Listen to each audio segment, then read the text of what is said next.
Hey guys, what's going on? This is Tyler, and today we are going to be doing a brand new what if video. Now, as the thumbnail and title suggest, we are going to be diving into the scenario of Vegeta discovering Super Saiyan Blue evolution earlier, more specifically in the Champa arc. So, what will happen in the Goku Black arc, Champa arc, and even the Tournament of Power? Let's find out now.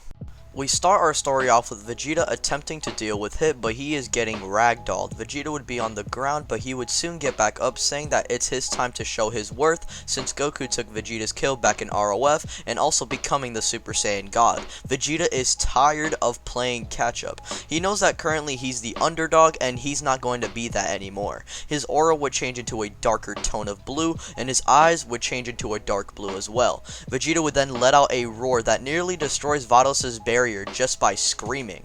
Beerus begins to sweat, sensing this kind of power that Vegeta is emitting. He still scales above Vegeta, but he's still surprised Vegeta can produce this kind of power. Vegeta has broken his shell and he's discovered brand new power. Hit would proceed to power up in response to Vegeta's new form, but Vegeta sensing Hit's new power and he's just not impressed at all. When Hit attempts to use time skip, Vegeta is able to move within the time skip, and this would allow Vegeta to punch Hit right in the gut. Hit would cough up spit, and Vegeta would respond to this by going for a devastating blow on Hit's face, and would punch Hit and jump to meet his eyes, and would fire a ki blast right in Hit's face, sending him out of the ring. Hit would be eliminated and Universe 7 would be declared the winner. Now, there are obvious changes to this, like Goku wouldn't actually show off his Kaioken times 10, and rather we would get Blue Evolution Vegeta. And rather Beerus to sweating to Kaioken times 10 Goku, we got Beerus sweating to Vegeta. Also, not to mention, Hit isn't nearly as powerful as he was in the original timeline due to him not constantly adapting to Goku or Vegeta. Now, the reason why I say Goku is because in canon he actually did adapt to Goku, and the only reason why I'm saying Vegeta now is because, well, he couldn't adapt to him in time in this timeline. So Hit is actually not even Kaioken times 10 Blue Goku level. After Vegeta would then eliminate Hit, he would proceed to go back to the spectator seat and everyone would congratulate him, and Goku would then question Vegeta if he discovered that during his training back in the time chamber when they were preparing for the tournament. Vegeta would deny this and say how he actually discovered the form during the fight. Anyways, like in the original, Beerus would wish for Universe 6's Earth to be restored, and the Champa arc would come to a close. Now we will dive into the pre-Goku Black saga. Back on Earth, Goku would be keeping up with his training and really would just focus on working on the farm due to Chi-Chi overwhelming him with work, and basically trying to focus on maybe surpassing Vegeta by trying to utilize his Kaioken and basically try and make the Kaioken Blue form last a little longer. Meanwhile, Vegeta would be training on Beerus' planet with his brand new Super Saiyan Blue evolution form, saying to Whis if he keeps honing his skills and masters the form, Goku won't be able to stop him.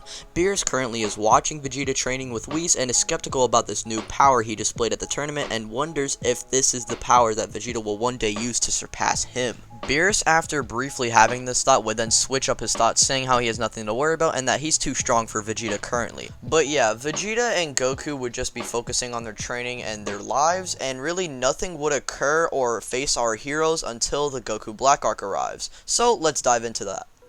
Now, Trunks would arrive to the main timeline, and Goku and him would have their spar, and Goku Black would arrive. And at that moment, Vegeta would actually arrive on the scene as well. He wants to test his newfound power on this random opponent that apparently ruined his son's timeline. So, he's not gonna have that happen. And so, he proceeds to completely make Goku Black look like a fool. In his Super Saiyan 2 state, he's actually stronger than Goku Black, and he's just bullying him into a pulp. Until the wormhole then sucks up Goku Black, and Goku Black would say, "This pain will only make me stronger," and he would retreat back to the future timeline.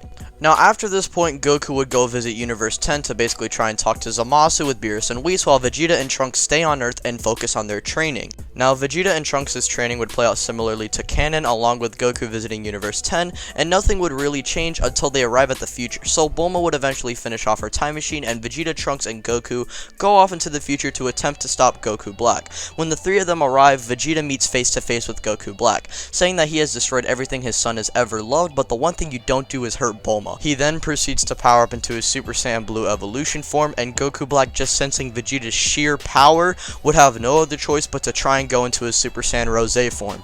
It is now Super Saiyan Rose Goku Black versus Super Saiyan Blue evolution Vegeta.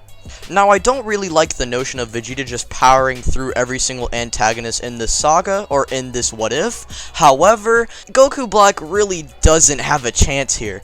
Vegeta is just completely outclassing Goku Black in every single shape or form. It would get to the point where Goku Black actually attempts to try an instant transmission away, but before he can, Vegeta would slam Goku Black into the ground and fire a final flash that would obliterate Goku Black. Goku Black is dead, however, the Goku Black saga is still continuing, because remember, we still have one more threat to deal with. Future Zamasu. When Future Zamasu arrives, Vegeta, Goku, and Trunks would then be explained by Zamasu about his Zero Mortals plan, and how they slowed down the Zero Mortals plan by killing Goku Black, and now Future Zamasu is now going to take out all of his rage out on them. Now, before actually Vegeta attempts to try and fight Zamasu, he would already see Goku coming in from the side trying to attack Zamasu. However, before Goku actually flies in and Zamasu could react, Goku would then use instant transmission to catch Zamasu off guard and chop his neck and knock him out cold. Goku would then say to Vegeta how he stepped in because he actually has a way of beating Zamasu, and he would then say that it requires them to go back to Earth, and so Vegeta, Trunks, and Goku head back to Earth very quickly, and they instant transmission to Master Roshi's. They don't fly there, they have no time for that right now.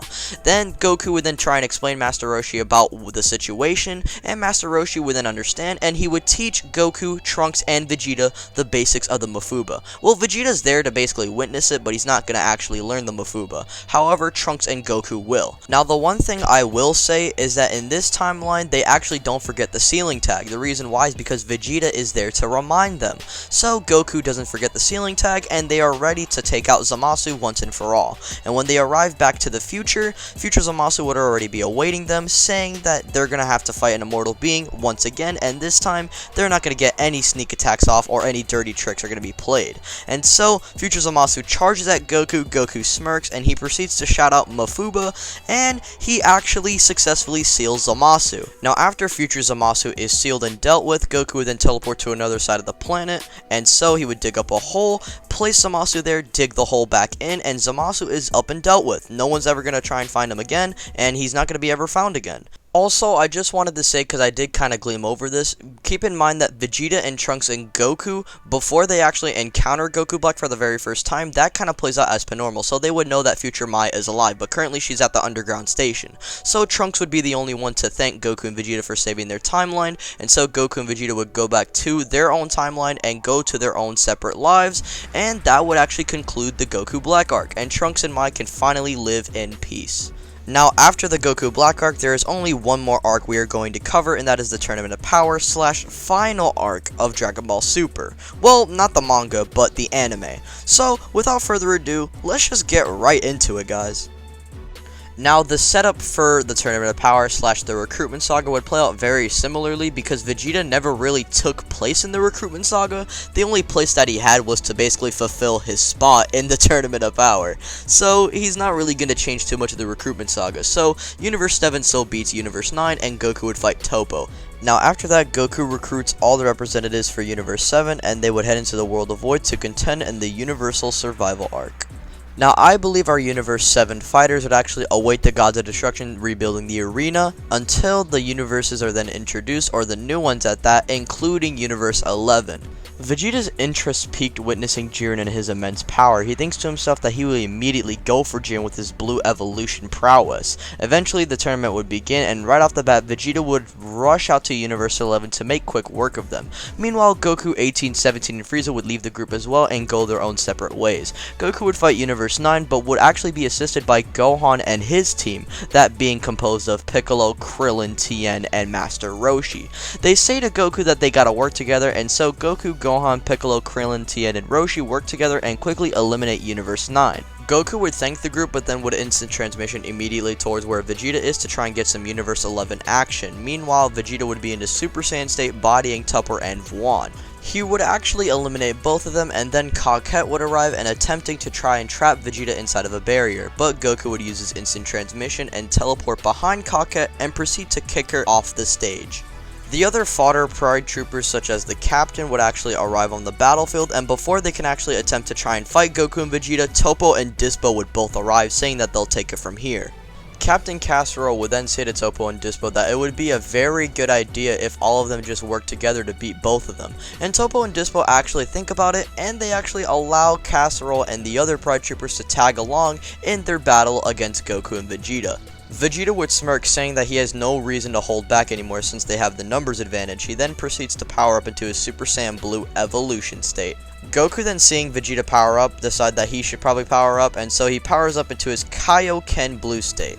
Goku and Vegeta, after powering up, decide to charge at the Pride Trooper group together. And so when they actually combat the Pride Troopers, they actually get rid of all the weak ones, and the only ones left are really Casserole, Topo, and Dispo. However, Vegeta, I believe, would eliminate Casserole pretty easily. So yeah, Goku and Vegeta, with their teamwork, actually made a 6v2 into a 2v2, which is pretty wild. Anyways, Vegeta would fight Dispo and would just destroy him in a couple of hits, knocking him out, while Topo and Goku are scrapping, and Goku would activate his times 20 state and eliminate Topo. So yeah, Vegeta and Goku unironically eliminated Universe 11 except for Jiren. Belmont is a little uneasy, but he remembers that it is Jiren after all, so he's gonna pull out the dub. Anyways, Jiren would then interfere Goku and Vegeta because he is the last fighter on Universe 11 after all, and he needs to get rid of these two because they are threats. And so Jiren would then say that this is as far as they go, and Goku and Vegeta would understand that they have no other choice but to work together on this one. And so Goku and Vegeta would attempt to combat Jiren together, however it wouldn't be enough to stop him. And so Goku would then resort to using the Spirit Bomb, and in this timeline Vegeta does give his energy, and the Spirit Bomb actually does push Jiren back a little, but Jiren decides to exert even more of his full power and basically send the Spirit Bomb back at Goku, and Goku would seemingly die to his own attack. Now, Goku would actually not die, but he would actually go into a state of Ultra Instinct and survive his own Spirit Bomb, and so he would then go and combat Jiren, and Vegeta is in complete awe witnessing Goku's new power. Vegeta is shocked that Goku managed to basically get this much more powerful. Vegeta's blue evolution still scales above Omen 1 Goku, but it's still impressive that Goku catched up so quickly. Anyways, Goku would then get sent flying back by Jiren, however, Vegeta would be the one to save him, catch Goku, and give him his energy. Now, when Goku actually loses Ultra Instinct and gets sent flying by Jiren, Vegeta would be the one to save him, and so he would catch Goku mid-air, drop him to the ground, and give him his own energy. So, instead of Frieza saving him, it's Vegeta in this timeline. After Jiren fights Goku like in the original, only this would happen a little bit earlier, Hit would be the one to fight Jiren next, and would succumb to him. Now, after Jiren eliminates Hit, he then proceeds to try and meditate. However, Universe 3 would then pull up on Jiren, noticing that he is the only fighter left in Universe 11, and so they're going to take advantage of that and eliminate Universe 11 as fast as possible and as best as they can. Jiren, since he actually has no teammates left and is the only person left on his team, he isn't going to be playing any games. Before he sleeps, he's going to take names. At around that point, Universe 3 would come down all trying to gang up on Jiren. Jiren smirks and proceeds to punch one time. This one punch would send an intense wave of pressure which would scare Universe 3. At around that point, Jiren proceeds to one-tap all of Universe 3 off the stage, and because of that, no Anilaza. Even if there was Anilaza, Jiren would just proceed to one-shot him. Now, after Jiren eliminates Universe 3, something would try and push him off the stage, but since Jiren is just so much more powerful than that person who's trying to eliminate him, he would just stand still. He would then look at the bottom, and he would see Damon, which is the Universe 4 fighter. Well, he wouldn't see him, but he would sense him. And so, Jiren would then activate his explosive wave attack, and that would send Damon out the ring and eliminating him. And so, Universe 4 would try and back up their comrade by trying to attempt to knock out Jiren and avenge him. However, they just can't do anything to Jiren, and Universe 4 is also eliminated off of the stage like Universe 3, and Universe 3, Universe 4, and Universe 9 have been erased. Now, at around this point, Jiren would then go back into his meditation state, and as this is happening, Goku would then begin his first fight with Caulifla and Kale. Also, keep in mind that Goku's taking the Tournament of Power a lot more seriously than he did in canon, because he literally witnessed Jiren eliminate 2 whole universes. So with the fact that Kale can't even access her Berserker form and Goku not playing these games, yep, Caulifla and Kale are just eliminated a lot earlier. No Kefla, nothing like that. No Omen 2. Now, the way Frost is eliminated is actually similar to how he was eliminated like in canon. Vegeta would just utterly beat Frost, and Frost would try and dip, and Frieza and Gohan would fight that Yardrat, and Frost would basically be incorporated with Frieza's plan, and Frieza would betray Frost. Frost would try and attack Frieza, and Frost would get erased. Now, with that happening, I'm actually going to say Roshi doesn't get eliminated, because Roshi never fought Universe 4 in this timeline, since they actually got erased due to Jiren fighting them and eliminating every single one in their universe. So, Roshi is still in the tournament. Tien still deals with the sniper, he just does it by himself in this timeline, and Vegeta deals with Plum of Universe 2. Basically the red fat guy that Goku and Vegeta work together to beat, but Vegeta would just do it by himself in this timeline. Meanwhile, the Namekians would be dealt with thanks to Gohan and Piccolo, and 18 Piccolo and Krillin wouldn't actually get eliminated, or not eliminated as early as they did due to Universe 4 being erased. See, Krillin wouldn't need to help 18 fight against Shosa from Universe 4 since he would be dealt with thanks to Jiren, so Frost wouldn't get the sneak attack off and Krillin stays. And Piccolo wouldn't get eliminated due to Universe 4 already being eliminated thanks to Jiren, so Jiren unironically saved 3 characters from Universe 7. And also Universe 2 would succumb to 18, 17, and Goku. And Universe 10 would get destroyed like in the original due to Gohan and Piccolo. Meanwhile, Vegeta would just basically be on top of a mountain on his lonesome just thinking about when he can fight Jiren. Also, because of Kaba's elimination and the erasure of Universe 6, he is enraged and he is more motivated to try and fight Jiren and win the tournament. Jiren would then get out of his meditation state knowing that this is the final battle, and this is the battle between him and his universe's destruction. And so Jiren proceeds to power up and rush at Universe 7, while Universe 7 would rush back at Jiren. As Jiren proceeds to charge at the Z Fighters, Vegeta, Goku, Gohan, 17, and Frieza would all power up their most powerful attack, and Jiren would be confused at first and would try and stop this, but Piccolo would then stop him in his tracks due to his stretchy arms. And at that point, Roshi would get in his buff state to try and wombo combo with Krillin and 18 against Jiren, but Jiren is just so much above them, it's just not even funny, and so he would proceed to use an explosive wave to eliminate Roshi, Krillin, and 18, and would just punch Piccolo off of the stage. As Jiren proceeds to finish off Piccolo, Vegeta, Goku, 17, Gohan, and Frieza would then appear right in front of Jiren. This would catch Jiren off guard. This attack would actually push Jiren back a little, and Jiren decides to react to this by accessing his full power, but before he does, Vegeta flies through his own final flash and grabs Jiren and decides to use his final explosion attack, which would send everyone flying, and the most damage would be impacted on Jiren and Vegeta. And so, at that point, Vegeta would actually eliminate Jiren, and Vegeta, due to exhaustion, would collapse on the ground, and Vegeta is out cold. And so, Universe 11 is erased, and Universe 7 is declared the winner. Now, there's no real winner of the Tournament of Power, it's just Universe 7, and so the Grand Priest then tells Universe 7 whatever wish is agreed upon the majority, they will go with that wish. Now, when Shenron is summoned, Gohan, 17, and Goku all agreed that the wish should be to restore all the universes. And so, all the universes are restored,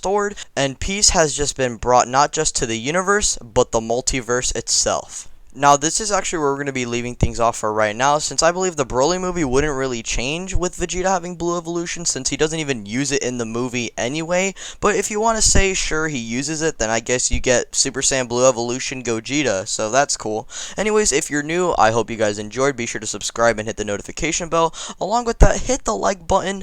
Comment if you like the video, comment anything, bro, just show the video some love. This video is very long, so please share this around with your friends, your family, whatever that gets me some clout, because this video took a long time to do. Anyways, thank you guys for watching. My name is Tyler. I'm gonna get up out of here. Peace out. Bye.